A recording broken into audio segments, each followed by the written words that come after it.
ওই নবীর চিঠি পড়ো, যেই নবী 63 বছর জিন্দেগি উম্মতি উম্মতি বলে কাঁদছে, এখনো সোনার মদিনায় শুইয়া শুইয়া আমার নবী 24 ঘন্টা উম্মতি উম্মতি বলে কান্দে।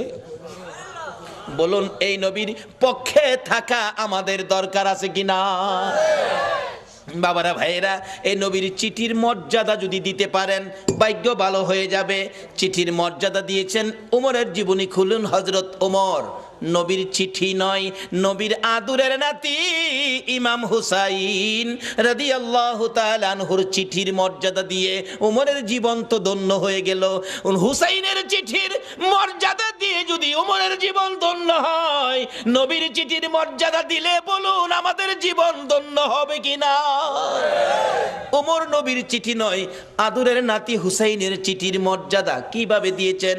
হুসাইন, ওমর যখন মদিনার রাষ্ট্রপতি, হুসাইন এবং ওমরের ছেলে আব্দুল্লাহ দুইজন খেলাধুলা করতে যায়, এক পর্যায়ে হুসাইন বলে ফেললেন ওমরের ছেলেরে, গোলামের বাচ্চা গোলাম।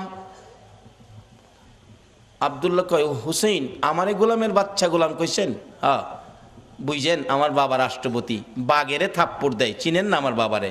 বাড়িতে গিয়ে কয়, আব্বা ওমর কি? হুসাইন আমারে কয়, আমি বলে গোলামের বাচ্চা গোলাম, আপনি বলে বড় গোলাম, আমি বলে বাচ্চা গোলাম। ওমর হাসে, কয় আব্বা আপনি হাসেন, বিচারটা করতে হবে। ওমর ডাকে, ও ও আব্দুল্লাহ, যার বিরুদ্ধে বিচার দিয়েছ তার বিচার করার ক্ষমতা আমার নাই। রে আব্দুল্লাহ, যেই নবী সেজদায় গেলে হুসাইন নবীর ঘাড় মুবারকে বসে থাকে, হুসাইন ঘাড় মুবারকে বসে থাকলে আমার নবী নামাজের তাসবিহ 5 বার 7 বার 9 বার 11 বার হুসাইন নামে না। নবী চাইলেন নামাইতে, কেন? আল্লাহনি প্রশ্ন করে বসে, বন্ধু গো, নামাজের সেজদায় গিয়ে নাতি কাঁধে লইয়া পড়ে আছো, নাতি পাইয়া কি আমি আল্লাহর কথা ভুলে গেছো? চাইছিলেন ঘাট থেকে নামাবেন, এমনি সময় আমার আল্লাহ বলেন, জিবরাইল রে, আমার বন্ধুর কানে খবর দে, হুসাইন আমার বন্ধুর ঘাড়ে বসা আছে, আমি আল্লাহর কাছে বড় ভালো লাগে, যতক্ষণ পর্যন্ত হুসাইন ইচ্ছা করে না নামবে রে, ততক্ষণ পর্যন্ত যেন আমার বন্ধু সেজদায় পড়ে থাকে। এই হুসাইনের বিচার করার ক্ষমতা আমি উমরের নাই। না বাবা, বিচার করতে হবে, যাও, জুমার দিন বিচার হবে মসজিদে নববীতে। ওমর রাষ্ট্রপতি মিম্বরে উঠে ঘোষণা দিলেন, হুসাইন আছেন? হ্যাঁ। আমার ছেলেরে গোলামের বাচ্চা গোলাম কইছেন? হ্যাঁ কইছি। তা আমি তো রাষ্ট্রপতি, আমি তো কোনো গোলাম না, আমারও গোলাম কইলেন, ছেলেরে বাচ্চা গোলাম কইলেন, কই গোলামি করলাম? ইমাম হুসাইন আঙ্গুল ইশারা করে বলে, ওমর আমার সামনে বড় কথা কইেন না, আপনি কি আমার নানার গোলামি করেন নাই?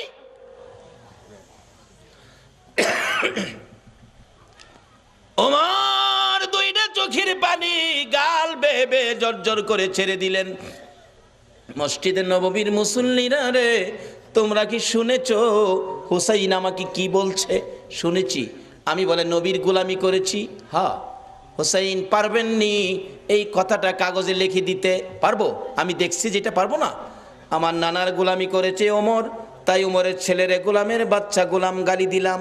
ওমর এই চিঠিখানি হাতে লইয়া ডাকে, মসজিদের নববীর মুসল্লিরা রে, আমি নবীর গোলামি করেছি, প্রমাণ দিয়েছে ইমাম হুসাইন, আমি ওমর আর কোথাও কোনো ভয় করি না।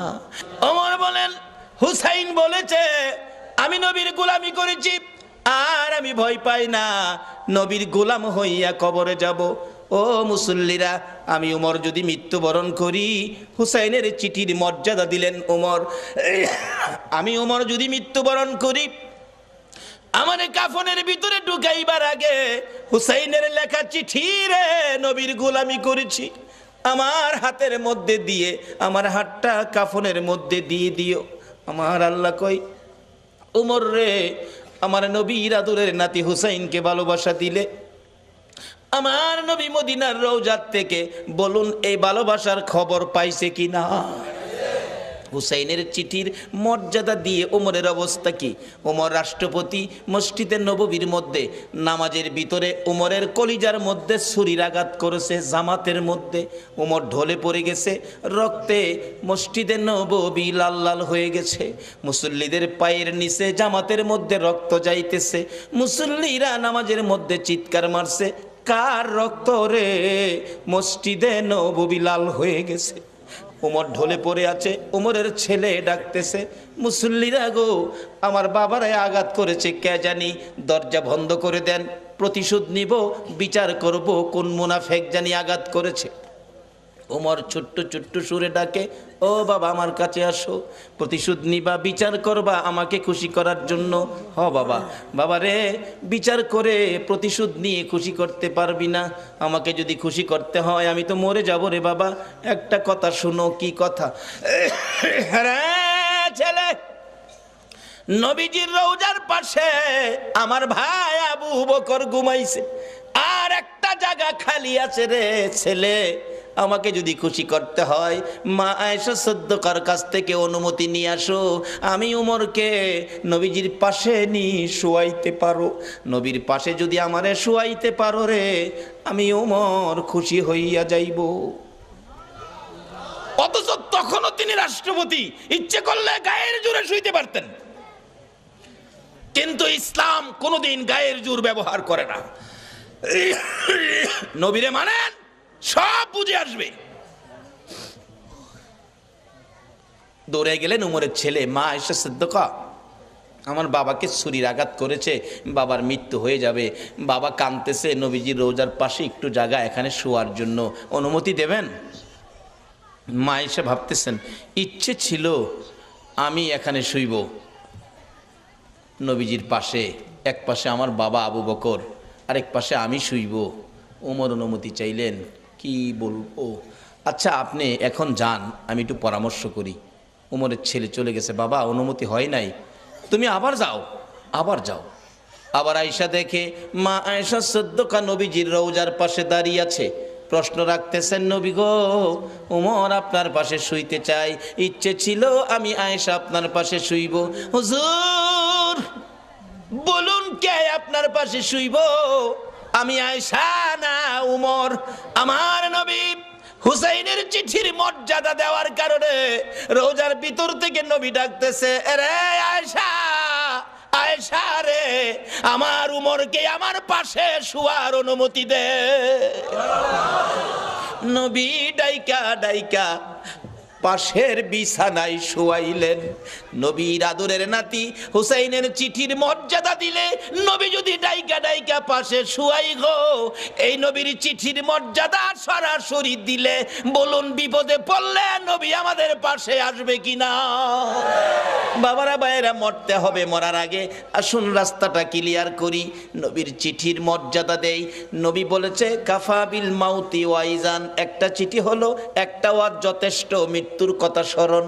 আরেকটা চিঠি হলো আদ-দুনিয়া ও মাজরাতুল আখিরা, এই জগৎ থেকে আখিরাতের বাজার আমাদের করতে হবে, কিন্তু দুনিয়ার বাজার করলাম, আখিরাতের বাজার নাই। মরে দেখেন আপনার কিছুই দুনিয়ার সঙ্গী নাই।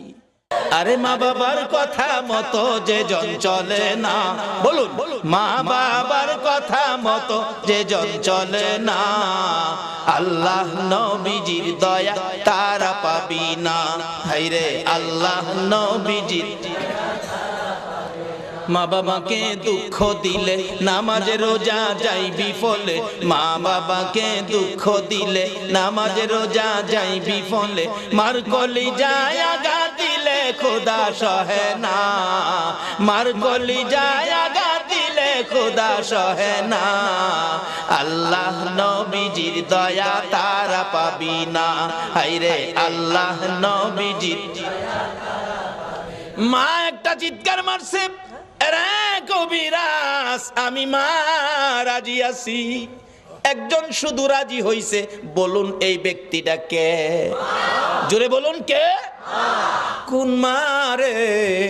আমার নবী বলেছে, এই মায়ের পায়ের নিচে তোমার জান্নাত। বাবারে, আর যাই করো না করো, মা বাবার মনে কষ্ট দিও না।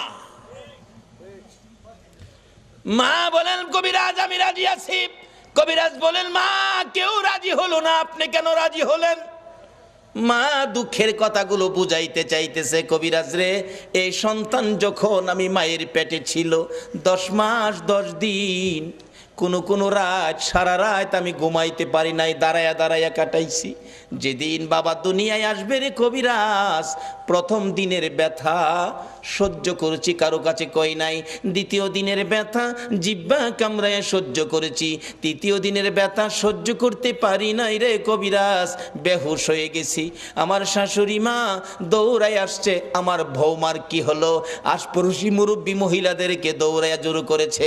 মহিলারা বলছে ভয় পায়েন না, অন্য কিছু না, আপনার বৌমার সন্তানাদি হবে। তাহলে তোমরা আমার বৌমার মাথায় পানি দাও গো, আমার বৌমা বেহুশ হয়ে গেছে। এরা কবিরাজ বালতির পর বালতি পানি মাথায় দিয়ে জ্ঞান যখন ফিরলে রে কবিরাজ, এত ব্যথা সহ্য করতে পারি না। আমি মুরব্বী মহিলাদেরকে বলেছিলাম সন্তানের প্রসব এত ব্যথা আমি আগে জানি না গো মা। ও মুরব্বী মা মহিলারা, আমার একটা দাও দাও, নিজের গলা নিজে কাইটা মৃত্যুবরণ করি, সহ্য করতে পারি না। দেখলাম মহিলারা দাও জাতীয় সবগুলো জিনিস ঘরের বাইরে ফালাইয়া দরজা বন্ধ করে দিয়েছে। আবার বলেছিলাম মহিলারা গো আমার 2 টাকার বিষ কিনা দাও গো, সন্তানের প্রসবের এত ব্যথা আমি আগে জানি না। কবিরাজ মহিলার আমার মাথায় হাত বুলাইয়া বুলাইয়া বলছে মা পাগলামি করিস না, সন্তানের প্রসব এই ব্যথার কষ্ট আমরাও করেছি, সন্তানের মা হইলে এই কষ্ট করতে হবে রে মা। আল্লাহরে ডাকো, আল্লাহ আল্লাহ করো। এক একটা ডাক মারতাম রে কবিরাজ, ব্যথায়ও সহ্য হইয়া আল্লাহ গো কইয়া। এই ডাকগুলি যখন শুনে আমার আল্লাহ আরশে বসে বাজেট দিয়ে দিলেন। ফেরেশতারা রে যেই মা প্রসব ব্যথার যন্ত্রণায় আমারে আল্লাহ গো কইয়া ডাক মারে রে, এক একটা ডাকের বিনিময় এক একটা কবুল হজের নেকি আমি আল্লাহ দান করে দিলাম। মার কষ্টের বিনিময় আমার আল্লাহ দেয়, আমরা সন্তানেরা দেই না। বাবারে ভালোবাসতে পারেন নবীকে, মসজিদ বানাইতে পারেন, মাদ্রাসা বানাইতে পারেন, নামাজ পড়তে পারেন, রোজা করতে পারেন, হজ করতে পারেন, যাকাত দিতে পারেন, মুফতি মুহাদ্দিস মুফাসসির হইতে পারেন, মক্কা মদিনার ইমাম সাহেব যদি হয়ে যাও, এই মা বাবারে যদি কষ্ট দাও গো, আমার নবীর সুপারিশ নসিব হবে না। নবীর ভালোবাসার সাথে এই সম্পদগুলো পরিষ্কার রাখুন, মা বাবার সাথে সম্পর্ক ভালো রাখুন। আসলে মা আপন, নবীজি বলে গেছে মার পায়ের নিচে জান্নাত, যার পায়ের নিচে জান্নাত এর চেয়ে দামি মানুষ পৃথিবীতে আর নাই। এই মার দাম নাই, এই মার ইজ্জত নাই, এই মার কদর নাই, এই মার সম্মান নাই। তাহলে রোজগার কি করেছেন? নবীর চিঠি বাড়িতে নেন। নবী বলেছে আর দুনিয়া ও মাজরাতুল আখেরা, দুনিয়াটা আখেরাতের বাজার। বাবারে কবর সামনে, কার জানি কবে ডাক আসে। একটা কবরে রোজগার করে যাবেন, কবর গেলে পাইবেন খাউন, আর একটা কবরে যাবেন পাইবেন আগুন। 2টা পক্ষ, আগুনের পক্ষ আর খাউনের পক্ষ, এটাই হবে আমার শেষ কথা। আগুনের পক্ষ একজন নবীজির সাহাবীর জীবনী, বদর প্রান্তরের উপর দিয়ে যাচ্ছিল, দেখে একটা বিশাল ব্যক্তি, সারা শরীরে আগুন দাউ দাউ করে জ্বলতেছে, হাতের মধ্যে আগুনের বেরি, গলার মধ্যে আগুনের জিঞ্জিল, পায়ের মধ্যে আগুনের জিঞ্জিল, 2 জনে ধরে রাখছে, আগুনের লাঠি দিয়া মারতেছে বদর প্রান্তরে। ওই লোকটাকে দেখে ডাকতেছে ভাই আমার 1 গ্লাস পানি দাও, আগুনে পুড়ে আমার সব ছাই ছাই হয়ে গেছে। ওই 2 জন লোক বলতেছে চলে যাও, পানি দিও না। নবীজির সামনে হাজির, ইয়া রাসূলুল্লাহ বদর প্রান্তরের উপর দিয়ে আসতেছিলাম, এই ঘটনা দেখলাম, ব্যাপারটা কি, ঘটনাটা কি? নবীজি বলেন শোনো, যারে দেখছো কবর থেকে আগুনের ধাও ধাও করে পুড়তেছে, যারে দেখছো এই লোকটাই হলো আবু জাহেল। আগুনের জিঞ্জিল বাঁধা যারা ধরে রাখছে তারা হলো ফেরেশতা, আগুনের ডান্ডা দিয়ে মারতেছে, তারা শাস্তি দিতেছে। এইভাবে শাস্তি চিরকাল তার হবে কবরের মধ্যে। এই আগুন দাউ দাউ করে জ্বলবে। আমার কাছে পানি চাইছিল, পানি দিতে নিষেধ করলো, তার কপালে পানি নাই, পানি কোনোদিন সে পাবে না। নবীর পক্ষ নেয় না বিদায় আবু জাহেলের কবরে আগুন। আর আপনারা যারা নবীর পক্ষ নিলেন, নবীর পক্ষে কবরে গেলে কি এটাই হবে শেষ কথা? আমার নবীর একজন আদুরের ভালোবাসার সাহাবী ছিলেন, মদিনার ঘটনা। যেই সাহাবীটার নাম কিতাবে আসছে আসওয়াদ, আরবি হলো আসওয়াদ, বাংলা হলো কালো, কালামিয়া। নবীজি একদিন ডাকে, আসওয়াদ বিয়ে করছো? জি না হুজুর। বিয়ে করবি? হুজুর বিয়ে করুম, যে আমি তো কালো, কেউ পছন্দ করে না। নবী বলেন, আমি তোমার বিয়ের ব্যবস্থা করব। আচ্ছা, নবীর পক্ষে গেলে বলুন, নবী বিয়ের ব্যবস্থা করবে না? আমি ব্যবস্থা করব। হুজুর আপনি করবেন? আচ্ছা ঠিক আছে। নবীজি একটা চিঠি লিখছে, আসওয়াদ এই নাও, এই চিঠিটা মদিনার বড় বাড়িটা আছে না, বড় বাড়ির মালিকের হাতে দিও। বড় বাড়ির মালিক যায় দেখে বাড়ির সামনে বসা, আসসালামু আলাইকুম চাচা। ওয়ালাইকুম সালাম ভাতিজা। নবীজি চিঠি পাঠাইছে। আরে বলো কি, বসাতে দাঁড়ায় গেছে। নবীর চিঠি খুলে দেখে লেখা, তোমার সুন্দরী মেয়েটাকে আমার কালো সাহাবীর কাছে বিয়ে দিয়ে দাও, ইতি রাহমাতাল লিল আলামিন। চুমা খাইয়া বুকে লাগাইছে, হাই হাই কি ভাগ্য, নবী চিঠি পাঠাইছে, আমার সুন্দরী মেয়েটাকে কালো সাহাবীর কাছে বিয়ে দিতাম। কিতাব লেখে মেয়েটা এত সুন্দরী ছিল, মদিনার মধ্যে এর চেয়ে সুন্দর কোনো মেয়ে ছিল না। এই জন্য মদিনার মানুষ তারে মদিনার হুর কইয়া ডাকতো। কিতাবে আসছে হুরে মদিনা। এই নবীর পক্ষ ধরুন, কে বসে আছো নবীর পক্ষে? কার সেই নসিব? চিন্তা করতেছে, সাহাবিটা লেখলো কালো, মেয়েটা সুন্দর, কালো। নবীজি লেখছে মানতে হবে।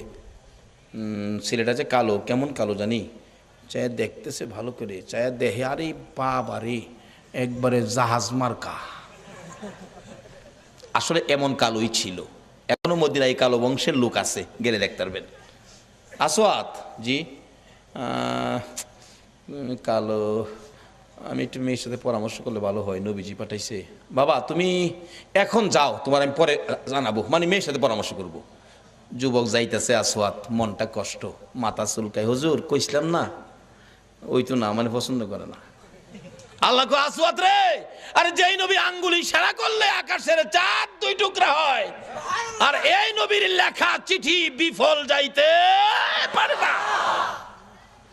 আজকে যারা নবীর পক্ষে বসে আছেন, আপনাদের এই কষ্ট বিফল যাইতে পারে না। আমি আবদার করব, এই কষ্টের বিনিময় আল্লাহ যেন নবীর স্বপ্নের দিদার নসিব করে দেয়। মনটা কষ্ট। আল্লাহ কয় না, হবে না, ব্যবস্থা করতেছি। মহিলার মধ্যে আল্লাহ পাক রহম দিলেন, মহিলা দৌড়াইছে, সুন্দরী মেয়ে। বাবা যুবক আসছিল কালো, খুশি, মনটা কষ্ট যাইতেছে, ব্যাপার কি? মা এই যে নবী চিঠি পাঠাইছে, তোমার বিয়ের প্রস্তাব, কালো ছেলে, ভাবলাম তুমি রাজি হও কিনা, এই জন্য বিদায় দিলাম। মেয়েটা চিঠিটা হাতে নিয়ে চুমা খাইয়া বুকে লাগাইয়া ডাকে, বাবা এত নিষ্ঠুর কেমনে হইলা গো? যেই নবীর কথা মানার জন্য আমার আল্লাহ বলেছে, এই নবীর কথা আমার বিয়ের প্রস্তাব। বাবা আমি কালো আর সুন্দর বুঝি না, আমি নবীর কথা মানি রে। ও সোনার বাংলার ভাইয়েরা, মা বোনেরা, যেই ইয়াসরিব নামের পাথর আর বালুর দেশ, এই নবীর কথা মাইনা নবীর ভালোবাসা দিয়ে যাইয়া দেখো সোনার মদিনা হইয়া গেছে। আজকে সোনার বাংলা নাম দিয়ে নবীর ভালোবাসা দিতে পারলাম না, বিদায় সোনার মানুষ হইতে পারলাম না। মদিনার মহিলারা পর্যন্ত আমার নবীরে কত ভালোবাসে। নবী জীবনী, নবী যুদ্ধে রওনা হলেন, একজন মহিলা 6 মাসের একটা বাচ্চা ছেলে কোলে লইয়া রাস্তায় দাঁড়াইয়া দাঁড়াইয়া কান্দে। আমার নবী বলেন, মহিলারে বাচ্চা কোলে লইয়া কান্দো, ব্যাপার কি হুজুর? মহিলারা যুদ্ধে যাওয়া নিষেধ হয়ে গেছে, আমার আর কেউ নাই গো, আপনার পক্ষে কারে আমি যুদ্ধে দিব? ও মা বোনেরা, তোমার কোন সন্তান এই মাহফিল কমিটির সদস্য গো? তোমার ভাগ্য ভালো, ওই মদিনার মহিলা নবীর পক্ষে দেওয়ার জন্য কুলের সন্তান লইয়া দাঁড়াইয়া রইছে। আজকে কোন মায়ের সন্তান এই মিলাদুন নবীর কমিটির সদস্য হয়েছে? মাগো তোমার জীবন ধন্য। হুজুর আমার এই ছেলেটাকে যুদ্ধের ময়দানে নিয়ে যান, আমার আর কেউ নাই, কাকে আপনার পক্ষে দিব? নবীজি হাসে, এ কি বললা তুমি? 6 মাসের শিশু, সে কি যুদ্ধ করতে পারবে, তীর মারতে পারবে? এবার ডাকতেছে মহিলাটা, হুজুর জানি সে পারবে না, কিন্তু আমার মনে বড় দুঃখ, না জানি নবীর গায়ে কেউ আঘাত করে গো নবী, আমার ছেলেটারে নিয়ে যান, তীর যদি মারতে নাও পারে, আমার মন বলে কাফের বেঈমানেরা যদি আপনার দিকে লক্ষ্য করে তীর মারে গো নবী, এই তীরগুলো আপনার গায়ে লাগার আগে আগে আমার ছেলেটারে তীরের সামনে তুলে ধরে রাখবে। তীর খাইয়া আমার 6 মাসের ছেলে দুনিয়ার থেকে বিদায় হয়ে যাবে, আমি মায়ের কোনো দুঃখ থাকবে না, কিন্তু রাসূলের গায়ে যেন আঘাত না লাগে। মদিনার মহিলারা পর্যন্ত এইভাবে আমার নবীরে ভালোবাসতেন। আজকে ইয়াসরিব নামের পাথরের দেশ সোনার মদিনা হয়ে গেছে। এবার মেয়েটা ডাকতেছে, বাবা গো আমি সুন্দর আর কালো বুঝি না, নবী চিঠি পাঠাইছে, নবীর কথা মানতে যাইয়া সুন্দরী মেয়ে কালোর কাছে বিয়ে বসতে রাজি হয়ে গেলাম। বাবা ডাক দেন, যাইতেছে গা, নবী কষ্ট পাবে। মদিনার মহিলারা পর্যন্ত নবী কষ্ট পাবে এই কাজ করতে রাজি না। ডাক দেন, বাবা তো আগেই রাজি। আসওয়াদ কালামিয়া আসেন।